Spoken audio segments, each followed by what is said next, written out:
Mon enfant se réveille la nuit et il a peur, je vais quand même pas le laisser seul.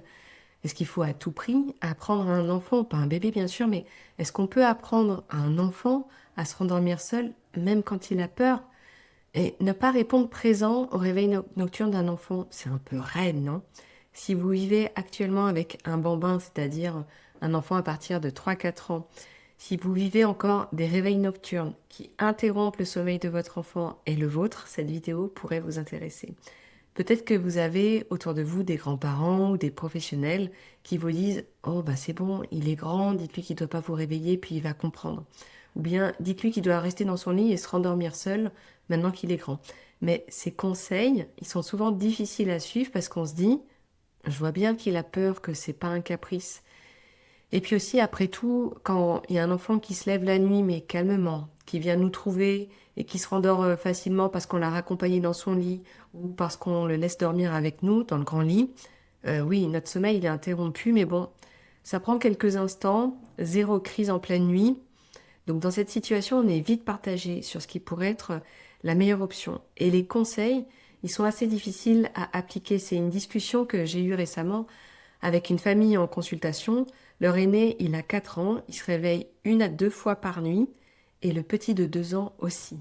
Donc c'est réveil nocturne au carré. On leur avait donné ce conseil de briefer un peu le grand pour qu'ils comprennent qu'ils devaient laisser les parents dormir.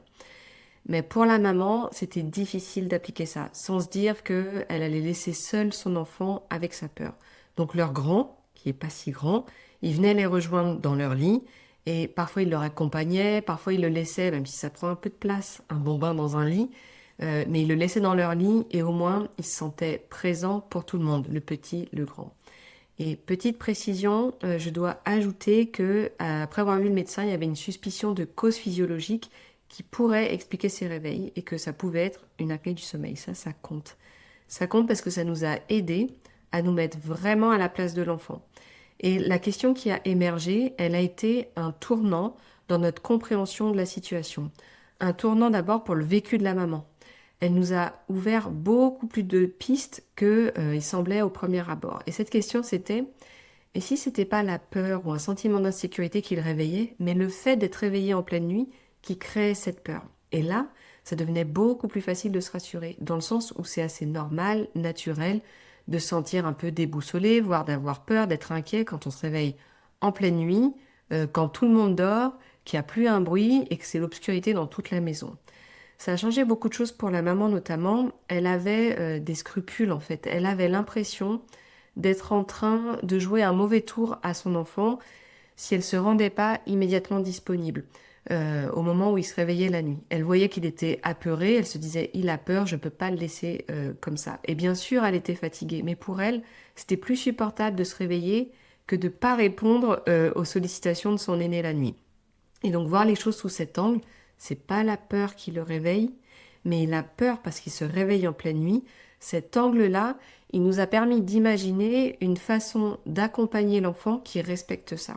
Et ça nous a même donné finalement une opportunité d'aider cet enfant à grandir tout en nourrissant davantage encore son sentiment de sécurité intérieure. Le message, du coup, à cette famille, c'était: vous n'êtes pas en train de lui jouer un mauvais tour. Ce que vous faites, c'est que vous êtes en train de lui apprendre que l'insécurité, ça peut être traversé. Ça nous a donné les contours d'une ligne de conduite qui semblait tout de suite davantage à leur portée, pour faire d'une pierre deux coups, si je puis dire, parce que personne n'a été assommé dans cette histoire. Mais avec cette ligne de conduite, on allait pouvoir préserver un peu le sommeil des parents et rassurer plus profondément encore l'enfant. Je vais partager avec vous les grandes étapes de la ligne de conduite qu'on a imaginée ensemble. Donc, première étape, normaliser la situation en expliquant à l'enfant: on cherche à mieux comprendre, à mieux t'aider, mais sans doute que c'est normal à cause de ta respiration que tu te réveilles la nuit. Ou bien, c'est ta respiration qui te réveille la nuit, c'est pour ça que tu te réveilles. Juste ça pour commencer. Les messages qui normalisent la situation, ils sont souvent très puissants. Ils aident bien davantage nos enfants que, bien sûr, que des reproches, le tu exagères, que la culpabilisation, c'est pas sympa franchement, ou même que toute tentative de minimiser son ressenti. Tu vois bien que tu es en sécurité. En disant à l'enfant ce que tu ressens, c'est normal, on évite déjà d'ajouter à l'inconfort de se réveiller au milieu de la nuit l'angoisse de ne pas savoir ce qu'on ressent. C'est typiquement le genre de piste qui a l'air de rien, mais qui change tout. Deuxième étape, accueillir l'expression des peurs, des inquiétudes de l'enfant, même en pleine nuit. Ça continue de normaliser, ça aide vraiment à faire le lien. À ce stade, l'enfant, il se réveille encore la nuit, il continue de rejoindre, il faut encore le ramener dans son lit pour le rassurer, et là, on peut lui dire, t'as eu peur? Ah oui, t'as eu peur parce que tu t'es réveillé, c'est normal. Encore une de ces pistes qui peuvent changer bien plus de choses qu'on le croit. La troisième étape, là, on va introduire une première stratégie en appui pour commencer à faire le lien entre l'inquiétude, la peur lors des réveils nocturnes et les petites choses qui peuvent aider à traverser ces moments, les petites choses qui peuvent aider à se rassurer. Et donc, on va lui indiquer en plein jour, dans un moment favorable, un moment calme, facile, on va lui indiquer ce qu'il peut faire la nuit. Tu peux me rejoindre avec ta veilleuse, on va la laisser près de ton lit. Et toi, tu l'allumes, comme ça tu me rejoins avec de la lumière. Ou bien, rejoins-moi avec ton doudou spécial nuit. On va mettre le doudou souris, le doudou lapin, peu importe. C'est le doudou qui aide quand on est réveillé la nuit, même si on avait déjà son doudou préféré contre soi. L'enfant, à ce stade, il continuera de vous rejoindre ou de vous solliciter, mais il le fera en intégrant au passage, hop, une mini-action supplémentaire. Vous pourrez du coup le féliciter d'être venu avec sa lanterne, son doudou, sa veilleuse, ou tout autre objet qui lui aurait permis de faire le lien. Et oui, j'ai bien dit le féliciter. Ils adorent franchement quand on les félicite alors qu'ils pensent qu'on n'est pas content. On ne dit pas non plus « Ah, merci d'être venu dans mon lit, j'ai tellement mieux dormi ». Non, mais on lui dit « Bravo, t'as su faire un geste pour te rassurer seul avant de venir dans mon lit ».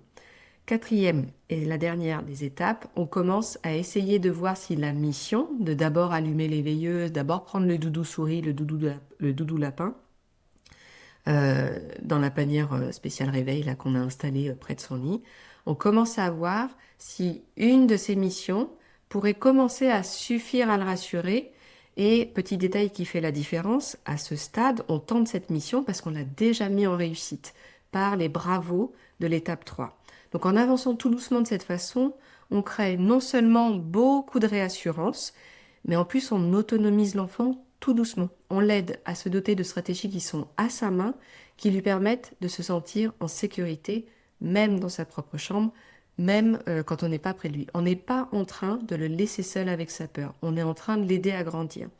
Du côté de notre état d'esprit de parent, ce qui fonctionne le mieux au-delà de ces 4 étapes, c'est quand les parents sont rassurés. Quand on est rassuré sur le fait qu'on est en train d'accompagner notre enfant, de l'aider à grandir. C'est ce changement de regard, et bien sûr le fait d'y aller par étapes, de façon progressive, c'est ce changement de regard qui transforme le plus efficacement ce type de situation. Avec les familles, on ajuste ça à chaque étape, on se parle entre les séances en fonction de ce qui est facile pour l'enfant ou s'il y a des points de blocage qui peuvent survenir. Mais c'est comme ça qu'on s'assure que tout le monde, les parents et les enfants, que tout le monde se sent bien et soutenu. Et vraiment, c'est ça le plus important. On ne rend pas un enfant plus fort en le laissant seul quand il a peur. On le rend plus solide quand on lui montre qu'une peur peut être traversée et qu'elle peut être traversée d'abord avec nous et petit à petit avec d'autres stratégies qui aident à se sentir encore plus en sécurité, même sans nous. Cette situation, elle contient au fond une vraie question de parents.